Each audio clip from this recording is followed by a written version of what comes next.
Brasileiros enfrentaram filas em agências da Caixa Econômica Federal e centros de referência de assistência social nesse primeiro dia de pagamento do programa que vai substituir o Bolsa Família. Em Salvador, a fila dobrou quarteirão. Uma situação que se viu também em Goiânia, em Belo Horizonte, no Recife. Pior que a fila é a desinformação. Muita gente foi para as agências da Caixa sem saber se voltaria para casa com o dinheiro do Auxílio Brasil. Não foram poucos aqueles que ficaram sem nada.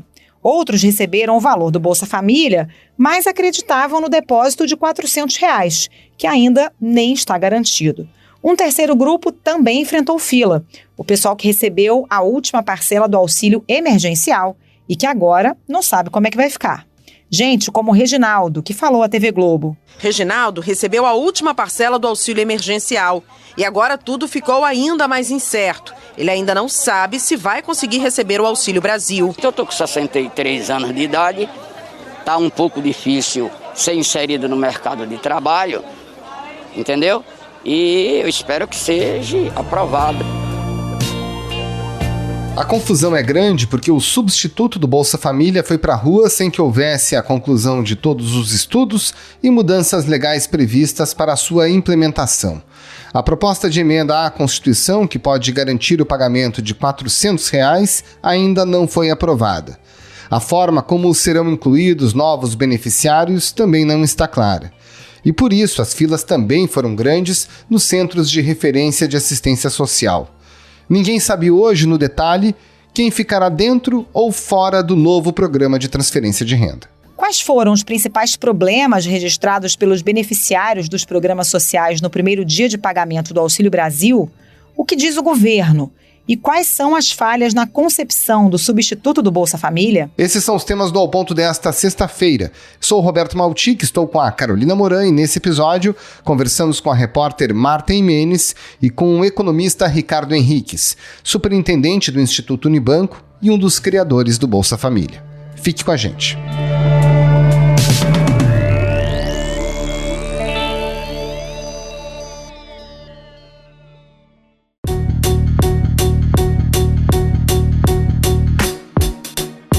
Marta Imenes, conta pra gente o que é que as pessoas que vão receber o Auxílio Brasil encontraram nesse primeiro dia de pagamento. Muita confusão e muita desinformação, né? Olha, não foi só desinformação na porta da Caixa Econômica, não. Foi uma fila enorme, as pessoas batendo cabeça, como diz no popular, sem informação, sem saber se receberiam o Auxílio Brasil. Muitas estavam com o cartão do extinto Bolsa Família bloqueado, né? E ontem, para confundir ainda mais, foi o pagamento da última parcela do auxílio emergencial. Então, as pessoas tinham o Auxílio Brasil, né, que começaria com a primeira parcela. A Caixa Econômica tem informado que isso pode ser consultado no aplicativo, mas o aplicativo, as pessoas me disseram que não funciona, o que a Caixa Econômica nega, né? Então as pessoas não sabiam quanto iriam receber. Muitos se confundiram ainda por conta do auxílio emergencial e outros estavam com o cartão do Bolsa Família, que acabou bloqueado, o que dificultou muito a vida do brasileiro, que já está passando um aperto tremendo para sobreviver nesse período de crise que a gente atravessa.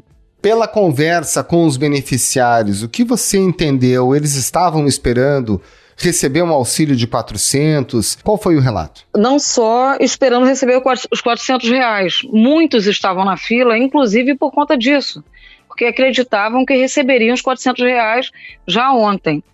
Só que isso, infelizmente, não é verdade.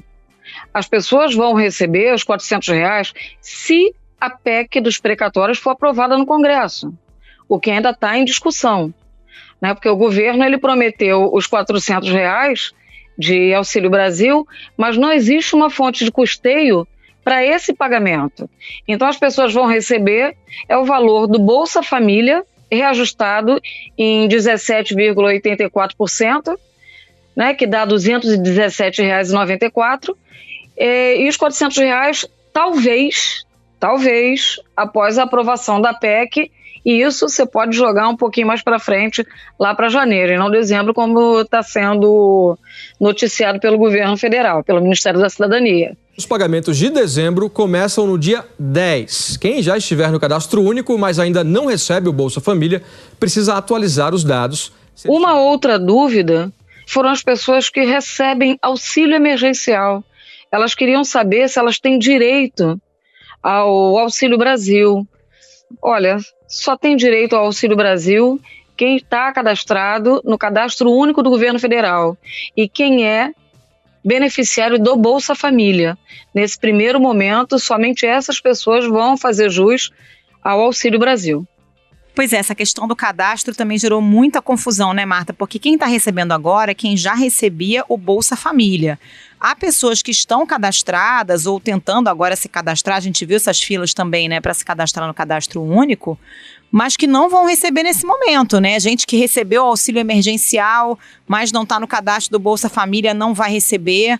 Isso também gerou uma bateção de cabeça danada, né? Exatamente. Eu estive em alguns CRAs, né, que são os Centros de Referência e Assistência Social, que são ligados às prefeituras, é onde as pessoas fazem esse cadastro para entrar no CadÚnico, que é a porta de entrada de todos os programas sociais do governo federal. E o que acontece? O ministro João Roma me mandou uma nota informando que estar no CadÚnico não faz do beneficiário recebedor imediato do Auxílio Brasil. Isso já complica um pouquinho mais. Por quê? Porque as pessoas estão procurando o CRAS para fazer o cadastro único, correto? Fazer a inscrição no CadÚnico. Só que a validação dessas inscrições estão suspensas por 120 dias a contar de outubro passado. Ou seja, somente em fevereiro do próximo ano que essas inscrições que estão sendo feitas agora vão ter validade. Ou seja, não adianta nada correr para o CRAS para fazer a sua inscrição, porque isso não é garantia de recebimento. E as pessoas no CRAS estão muito desesperadas. Elas não sabem de onde vão tirar dinheiro para sustentar seus filhos. Muita gente recebia auxílio aqui e eles dependem desse auxílio para viver, porque muita gente desempregada. Eu tive casos de mães com 4, 5 filhos, que o marido morreu de Covid, não trabalhava, ela não tem direito a pensão por morte do INSS, né, não trabalhava com carteira assinada, e essas pessoas estão ao relento, sem saber como vão sobreviver e dar de comer aos próprios filhos. Marta, e tem uma questão adicional, né, que o cadastramento no CadÚnico, até depois do período de 120 dias de suspensão da análise dos processos, não é a certeza que lá na frente a pessoa vai receber. O governo deixou claro, as pessoas estão sabendo claramente quais são os critérios que farão com que elas entrem ou não entrem como beneficiários do Auxílio Brasil? Eu acho que não está claro nem para o governo, porque são critérios de elegibilidade que eles variam e são muitos critérios. Então, a pessoa pode se enquadrar em um, não se enquadrar em outro, e fica uma coisa muito confusa. Está confuso até para os técnicos do Ministério conseguirem explicar isso.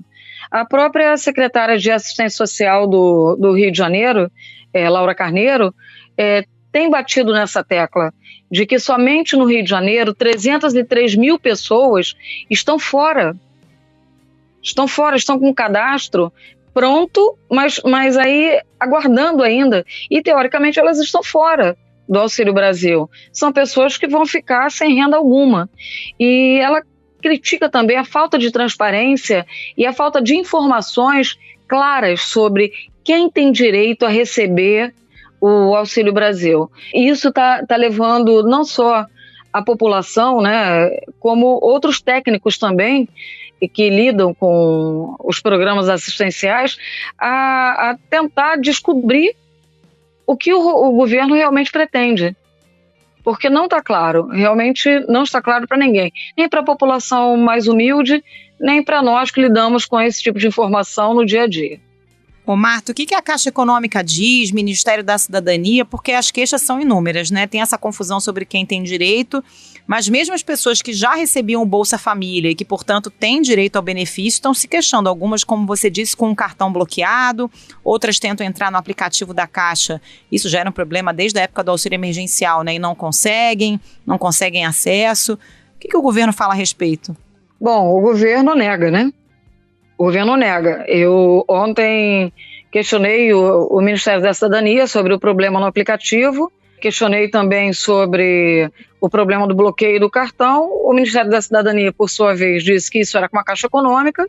Questionei a Caixa Econômica e a Caixa Econômica disse que pode ser um problema pontual, que os cartões não serão emitidos novos cartões do extinto Bolsa Família, né? Não vão produzir novos cartões, que esses cartões que as pessoas têm do Bolsa Família que são os válidos, né, que serão utilizados normalmente, mas esses cartões não estão funcionando. Eu encontrei muitas pessoas na rua que não conseguiram fazer o saque, não conseguiram nem ver o que tinha naquela conta.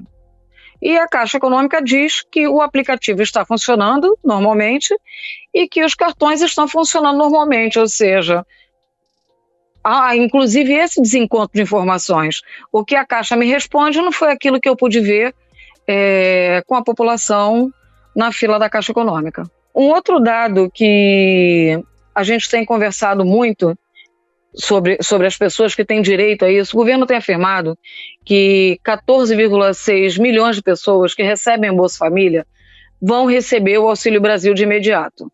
E que até dezembro, 17 milhões de pessoas, que são 2 milhões e 600 que estão numa fila, né?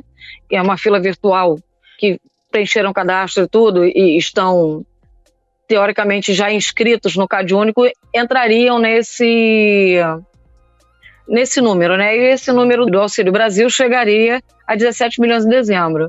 Essa semana, o próprio ministro da Cidadania informou que esses 17 milhões vão para janeiro, porque não vai haver tempo hábil para cadastrar todas essas pessoas. Eu questionei também o Ministério da Cidadania de quanto tempo, né, essas pessoas que estão madrugando na fila, dormindo na fila na porta do CRAS para fazer o seu cadastro. Questionei o Ministério da Cidadania e como vai ficar o cadastro dessas pessoas. A informação do Ministério foi: as prefeituras passam para a gente, nós vamos rodar essa folha mês a mês. Lembrando que vai rodar a folha mês a mês e vai inclusive retirar pessoas que eles julguem que estejam recebendo indevidamente. Aí a gente vai cair num problema que aconteceu muito com o auxílio emergencial. Algumas pessoas que tinham direito tiveram benefício cancelado, tiveram que recorrer para ter o benefício restabelecido. Outras tiveram que entrar na justiça para ter o benefício restabelecido. Eu, sinceramente, espero que isso não aconteça com essas pessoas que vão receber o Auxílio Brasil, porque são pessoas miseráveis. É uma parcela muito pobre da população, mais pobre até do que as pessoas que receberam o auxílio emergencial. Então, a gente tem esse problema. Essas pessoas que estão se inscrevendo agora, só Deus sabe quando elas serão contempladas ou vão pelo menos ter uma resposta do governo federal se elas farão jus ao Auxílio Brasil, né? Marta Imenes, muito obrigado pela sua participação aqui no Ao Ponto. Um abraço e um bom trabalho. Obrigada, Marta. Um abraço. Obrigada. Tchau, tchau.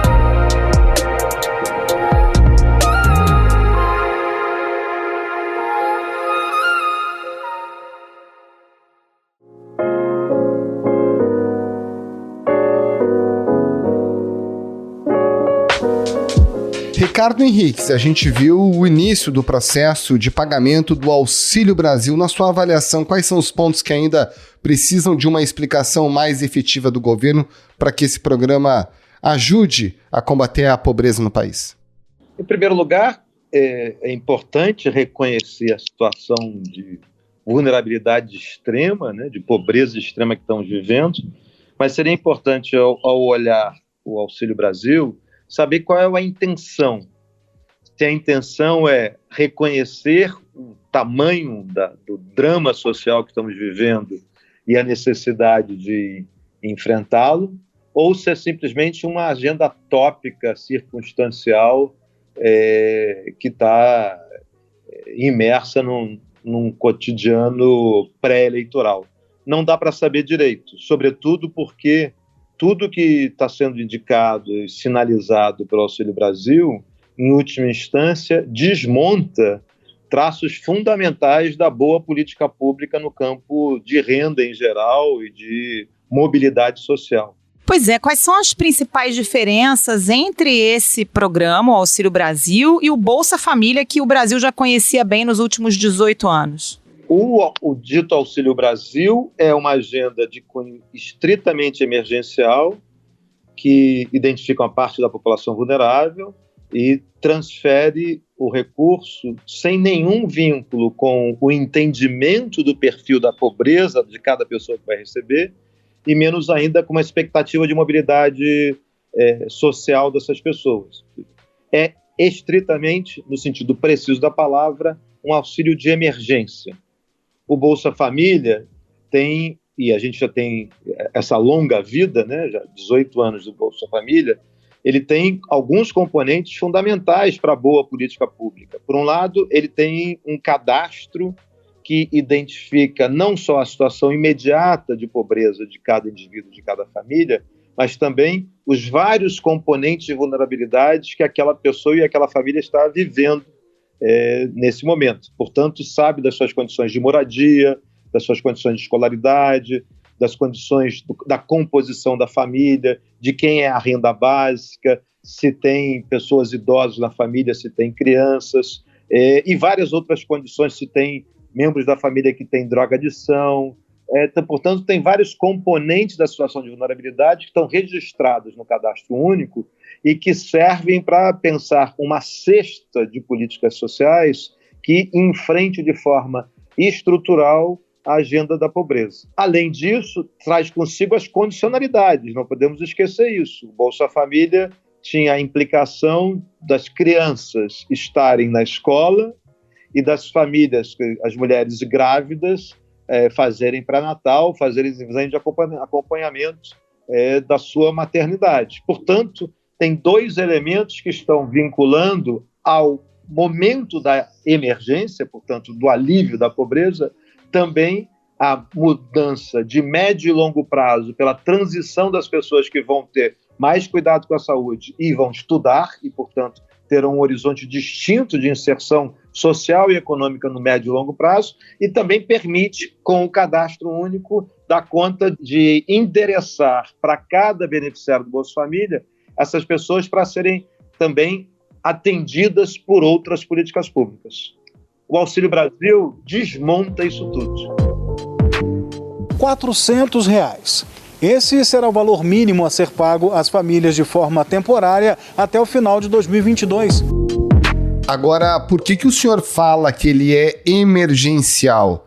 Se refere, por exemplo, ao fato de que a garantia dada pelo governo de um benefício de R$ 400 se estende apenas até o fim de 2022, portanto, ao fim do mandato do presidente Jair Bolsonaro? É emergencial, por um lado, porque ele tem anunciado uma vida curta, né? Lembra, o Bolsa Família tem 18 anos já de vida e seguiria, né? Ele tem anunciado o que ele será mesmo, sabemos pouco, porque há pouquíssima transparência quanto aos critérios de seleção dos beneficiários e as formas de transferência. Mas o que está anunciado é que a vigência será até o final de 2022, né? E, mais do que isso, há um desmonte do cadastro. Eu queria voltar aqui para a gente entender o papel do Cadastro Único. O cadastro permite essa visão do perfil da população mais pobre. O Auxílio Brasil, ele só lida com o emergencial, desmonta o cadastro. Se vocês prestarem atenção no cadastro do auxílio emergencial, é simplesmente um cadastro bancário. Você sabe o nome da pessoa e alguns dados dela para poder checar se aquela pessoa segue recebendo ou não. Você não sabe mais nada do perfil social dela. Eu diria, portanto, que ele é estritamente emergencial, sem capacidade de vincular a situação de alívio de pobreza com uma mobilidade social futura, dos filhos que estudarão e dos adultos atuais que poderiam ter acesso a outros programas, e, portanto, se reduz à condição estrita do curtíssimo prazo de alívio emergencial da pobreza. Tem cara de um ticket eleição e não de uma efetiva programa de transferência de renda informado pelas melhores práticas, literaturas e experiências, inclusive nacionais, para dizer como é que você faz uma política estruturada de alívio da pobreza associado à mobilidade social das pessoas. Agora, Ricardo, o auxílio emergencial e o Auxílio Brasil evidenciaram um problema que já vinha de antes, né? Porque a gente já tinha fila de pessoas esperando para receber o Bolsa Família, quer dizer, um programa que já não dava conta de todo mundo que precisava. E o governo passou a falar nos tais invisíveis, né? Pessoas que precisavam do auxílio emergencial, mas que não estavam no cadastro único. A gente tem visto agora filas imensas de pessoas tentando se cadastrar ali na última hora para receber algum tipo de benefício. Então já tinha um problema aí nesse cadastramento da população e no tamanho do programa de transferência de renda, né? Sem dúvida. A boa indicação hoje da política pública seria aumentar o Bolsa Família, tanto em termos do seu escopo, ou seja, atingir um conjunto maior de pessoas, como do valor da transferência. Isso está sendo discutido há um bom tempo, seria fundamental, isso seria um aprimoramento do programa Bolsa Família. Um maior valor da transferência e uma maior cobertura de pessoas que estão em situação de alta vulnerabilidade.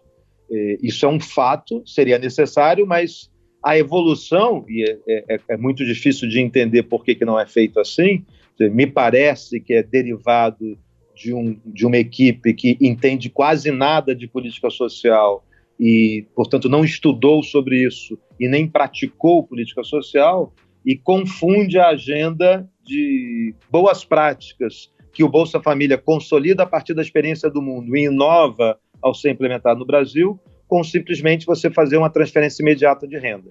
Então, o que a gente deveria estar fazendo, o que seria esperado, é melhorar a qualidade do Bolsa Família, para alcançar mais pessoas, portanto, ter um cadastro ainda mais fino do ponto de vista da sua capacidade de prospecção, de identificação de quem está em situação de alta vulnerabilidade, sobretudo de pobreza extrema, e também aumentar o valor médio da transferência. Isso seria fundamental. A gente não pode esquecer que houve um efeito da pandemia que, em si, em vários lugares do mundo, sobretudo nos países com maior pobreza, gerou um aumento da condição de pobreza. No caso brasileiro, a gente tem a especificidade de que o trabalho informal, que tradicionalmente acomoda momentos de crise, não pôde fazer esse processo de acomodação, dado que toda a atividade econômica foi suspensa, mas nós temos o agravante da forma que foi conduzida a política de vacinação e, diria, a certa irresponsabilidade e a indiferença com a vida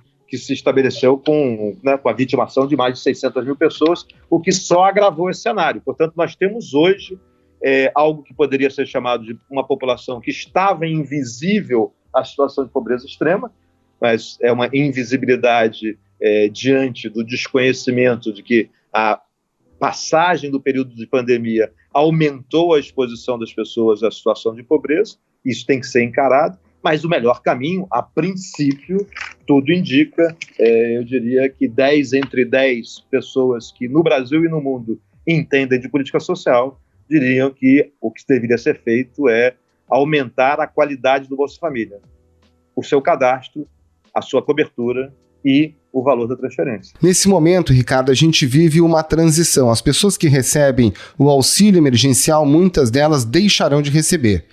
E ninguém garante que o Auxílio Brasil vai ter o valor de 400. Então, até mesmo vai ter uma redução de valores. A gente vai ter também em janeiro de 2023, provavelmente a mesma coisa acontecendo. Pessoas que recebiam, sei lá, R$400 vão parar de receber. O que isso mexe com essas famílias e também com um conjunto da economia que acaba sendo aquecida por esses valores dos programas de transferência? Eu diria que um dos principais efeitos de um programa como o Bolsa Família é dar previsibilidade para os mais vulneráveis. E uma das questões chaves para essa previsibilidade é saber o valor da transferência e a duração da transferência, duração no tempo dessa transferência. Portanto, esses parâmetros erráticos, não transparentes sobre o valor do Auxílio Brasil e sobre a sua duração tenderão a ter impactos sobre as famílias mais pobres erráticos, ou seja, as pessoas em algum momento acreditam que estarão numa situação de alívio da pobreza, volto a frisar, estritamente de alívio, mas pelo menos teriam alguma previsão disso. No entanto, a não transparência e a falta de nitidez sobre seus elementos chaves, tempo de duração e valor da transferência, faz com que individualmente cada família fique sob mais incerteza e mais vulnerável. Do ponto de vista da economia, evidentemente, colocar em processo uma certa aleatorização dos fluxos que estão em torno, e aí quando a gente pensa cidades pequenas, comunidades locais, esse fluxo que é gerado pela própria renda das pessoas mais vulneráveis, que ao terem um Bolsa Família em regra, mantém aquele circuito em movimento. Portanto, os efeitos da falta de critérios e da falta de transparência podem ser negativos e erráticos para as famílias mais pobres e para o seu entorno. Ricardo Henriques, muito obrigada pela participação, bom trabalho aí. Muito obrigado, Ricardo, um abraço. Obrigado, bom trabalho a todos.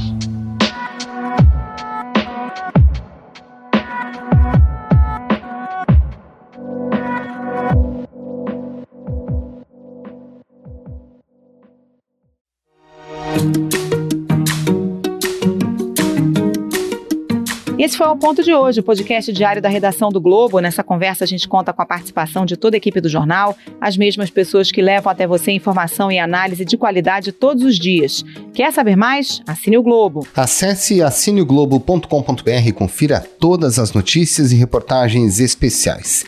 A produção foi do Alex Braga e a edição do Gustavo Angeléias. Tchau. Até mais.